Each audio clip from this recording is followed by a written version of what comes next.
her gold is not in her. She's a diamond under. Hey guys, and welcome back to my YouTube channel. It is Nikki here. So today I have this look for you. I was going for the vibes of out of the bedroom, slept in, smoky eye from the night before, wet hair, wet skin, really dewy, fresh, that sort of vibe. I've been sick in bed for about a week with the flu, bedridden, and I just wanted to do something that was extra glam, extra sexy, just something that would make me feel better personally. But I do really like this look. I love the wet hair look as well. I feel like the trend is so on going at the moment with Kim Kardashian West doing it at her beauty event. You obviously don't have to do it with the wet hair. I sort of think it looks sexy. I don't know, let me know down below what you think. But if you guys want to see how I achieved this makeup and hair look, then just keep on watching. So I'm just going to be starting off with bare skin as per usual. I've got my hair scraped up out of the way. It is raining outside, so I apologise if you do hear the rain, but let's just jump straight in to the tutorial. I'm going to start off just by applying a little bit of lip conditioner. I'm so sorry if I sound bummed up. I am recovering from the flu.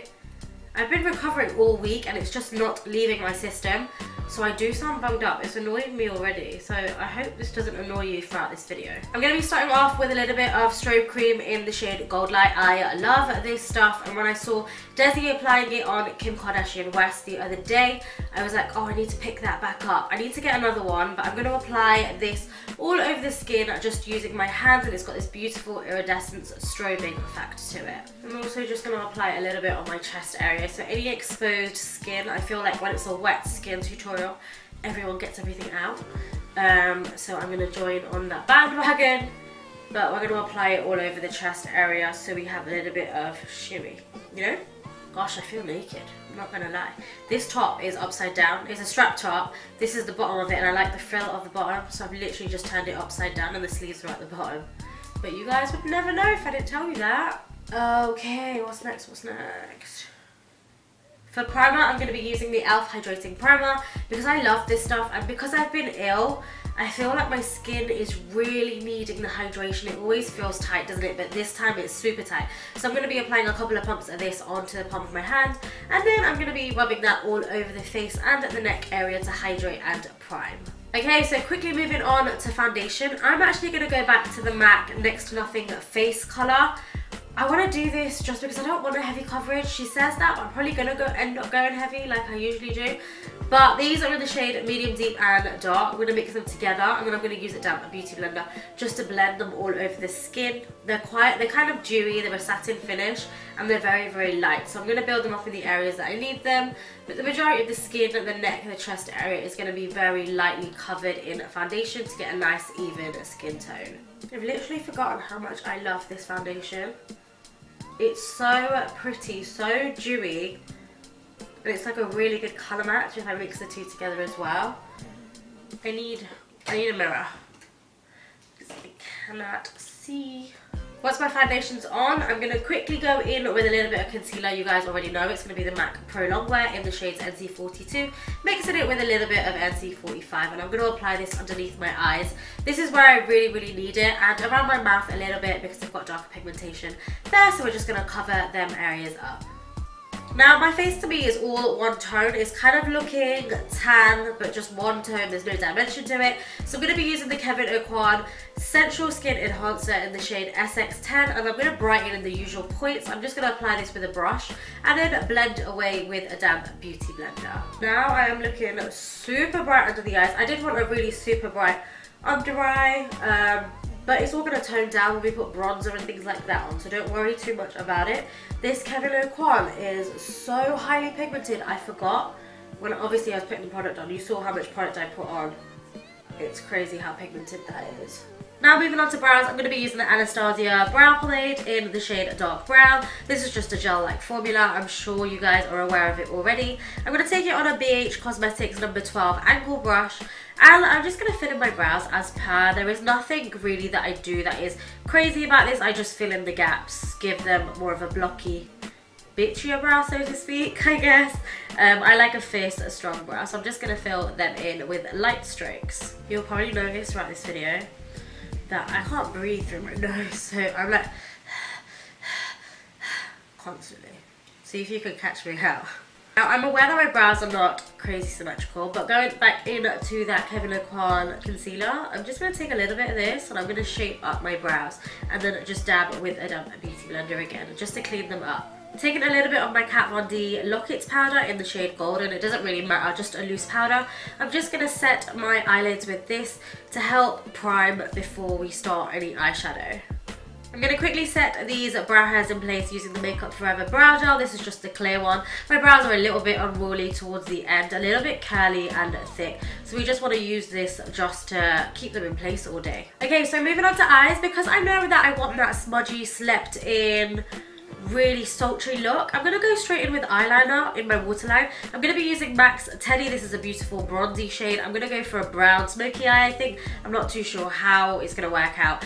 We'll work that out together, but I'm going to start off just by applying this pencil in my waterline and then just using a brush to smudge it onto my lower lash line. Okay, so I know that I want to keep the eyes super simple, so I'm going to be using a little bit of MAC's Texture, and I'm going to pop that onto a MAC 224 brush, and then I'm just going to blend that out into the crease and above my crease as my transition colour. You can be quite liberal with this because it's not a very neat look, and then we'll apply a highlight colour and just clean it up, but it is supposed to be just a very kind of smudgy, smoky eye. I'm going to take a little bit of that colour underneath on my lower lash line and smudge it out. Now for the crease colour, I'm going to be taking a little bit of MAC's Swiss Chocolate. I wanted something that was kind of like hot chocolate, like hot cocoa colour. I don't know why I was thinking that, but I just wanted something very chocolatey.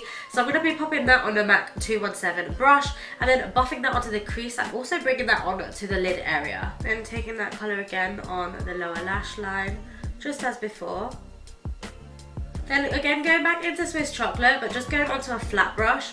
It's going to help dense the colour. That is not correct. It's going to help make the colour more pigmented, and because I'm applying it by packing it on, it's going to be a lot stronger.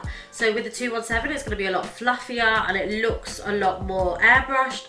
But now I'm just going to pack it onto the lid because I want it to be more of a hot chocolate colour on the lid area. Then just go back in with your 217 and give that a good blend. Now just used a little bit of J. Manuel's Gel Cream Liner in the shade Latex, which is kind of like a dark brown slash black. I'm just going to be applying a little bit of this on an angle brush and then popping that just as close as I can to the waterline. Not on the waterline, on the lash line before we apply any lashes. I decided that I'm just going to apply a little bit of this to my waterline as well, just to complete the look. I'm going to create, you know, like that when you go out on a night out and you forgot to take your makeup off and you had a smoky eye the night before. That sort of slept in, smudgy, smoky eye. I'm going for that. I'm really going for that. So I'm going to be chucking on a little bit of mascara before we put on false lashes. For mascara, it's going to be MAYBELLINE Lash Sensational. And we're just going to pop this on to our top lashes. Now for this look, I really wanted like doll-like eyes. So I'm going to be using the AMAYA Lashes in the shade, in the style After Party. They're stunned. Like, they're absolutely stunning, they're beautiful, they're very, very big, not gonna lie. So I'm gonna be popping these on just with some duo lash glue, and I'll come back to you guys. I wanted to give you guys a really quick tip for lashes. Once you apply the glue on the band, I like to put on quite a bit. I don't know if that's where I go wrong, because I really struggle to put lashes on still to this day. I'm gonna be 27 years old, still find lashes difficult. So once you put the glue on, before it even gets tacky, just go onto your lash band and stamp it. Literally just stamp it so you've got a line, and then let it dry. Let it then dry, let both get tacky, then put it on. I'm telling you, try it, it makes a world of difference. Once the lashes are safely on, I'm going to be applying a little bit of the mascara just on the bottom lashes. Okay, so I'm doing things a little bit backwards today. I don't know why. I'm going to start off with highlight, and then we're going to go into the bronze and maybe a little bit of contour. For highlight, I'm going to be using the iconic Illuminator drops in the shade Original. I'm going to just take the little applicator and apply a little bit to the high points of my face. Now, a little goes a long way with this, so I'm just going to use a little bit, and then I'm just going to be using a damp beauty blender just to blend this product out for our initial shine stage. I'm also just going to apply a little bit to the lack of bonage that I do have, just to give that a little bit of shine, and to these little areas.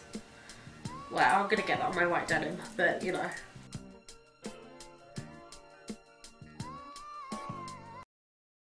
Now recently I have been obsessed with the TANYA BURR Cosmetics range. I am loving the illuminating powder in the shade Warm Bronze. It's this beautiful sort of bronzy colour. I didn't think it was going to work. I thought it might be a little bit dark, but it is such a nice natural highlight. So I'm going to start off by applying this on top of the iconic Illuminator London Drops. This is just going to set it, and it's going to give me that more of a glow basically. It's going to give me a beautiful shine.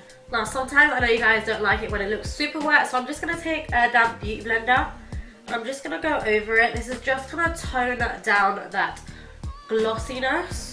Now if you do happen to go overboard like me and the T-zone is a little bit too shiny, I'm going to be taking my MAC Studio Fix powder in the shade NC43.5 and taking a really fluffy brush so you're not packing on a lot of product. I'm just going to put this down my T-zone area just to keep some areas matte and some areas dewy. If you guys know me, you know that this is the only time that I will ever use powder. I never use powder, and if I do, I'm always using a really fluffy brush. This is the BH Cosmetics in the shade number 3, so I don't put on a lot, but it is literally just to tone it down. That's the only time that I will ever use powder on my face. Now for bronze, I'm going to be using a little bit of MAC's Give Me Sun as per usual. On a fluffy brush, this is a MAC 135, and I'm just going to be bronzing up the cheeks, taking it up to my temple area, and then maybe just taking it down my chest area as well. So the reason why I like to do my highlight like this, if I want it really wet and then do my bronzer, is just because the bronzer sits on top of the highlight. So it like all blends in one. You've not got highlight sitting or layering upon the bronzer, if that sort of makes sense. So it all kind of looks like it's from within, or sweat within, grease ball face within. You know, that sort of vibe. For lips, I'm going to be using NYX's Suede Lip Liner in the shade Sandstorm. I cannot take my hands off this at the moment. I use it under absolutely everything. So I'm just going to line my lips with this to start off with. So you can see that this is an absolutely stunning colour just on its own. I absolutely love it. I do wear it on its own a lot, but I do want a glossier lip. For gloss, I'm going to be applying the MANUEL BEAUTY Holographic Lip Gloss in the shade Desire, a beautiful gold shade. I'm going to apply it to the centre and then just give that a quick finger blend out. Okay, so now that our face is done and the makeup is on, I'm going to do the ultimate wet look with our hair as well. I'm going to be using the PS Illuminating Water Mist, but it doesn't matter what you use. You can just use normal water in a spray can. So I'm just going to take this and spray it all over the roots of my hair. Then I'm going to take a little bit of mousse. This is just the VO5 Extra Body Styling Mousse. It doesn't matter what it is, really. It's really good if you do this in damp hair as well, but I'm too lazy to go and wash my hair. So I'm going to take a little bit of this, the more the better, and then I'm just going to scrunch this into my hair as well. Okay, so I'm going for the look where I don't look like a drowned rat, and I don't look like I've been sweating at the gym, but it looks sexy. But this is hard. This is hard to achieve. If you scrunch the hair like this, you'll get little waves. I don't know if you guys did this when you were like in year 9. I swear it was a trend when we were in year 9. We would have the crunchy wet look hair. So if you scrunch your hair, it literally just wave, and then because it's a mousse, it will set in that sort of style. Okay, granted, I'm not looking like Kim K, but I'm not mad at it. So that is it, guys, for this wet skin, wet hair makeup look. I wanted to create something that was literally just out of the bedroom. Very sultry, very sexy, very slept in. And I think I kind of achieved that. I personally really like it. Let me know down below what you think of this look altogether. Let me know if you're going to try it out. And as per usual, I love you guys so very much. Leave me all your comments down below because I do read all of them. Make sure that you subscribe down below as well. And welcome to my family if you're new. And I'll see you guys in my next video. Mwah.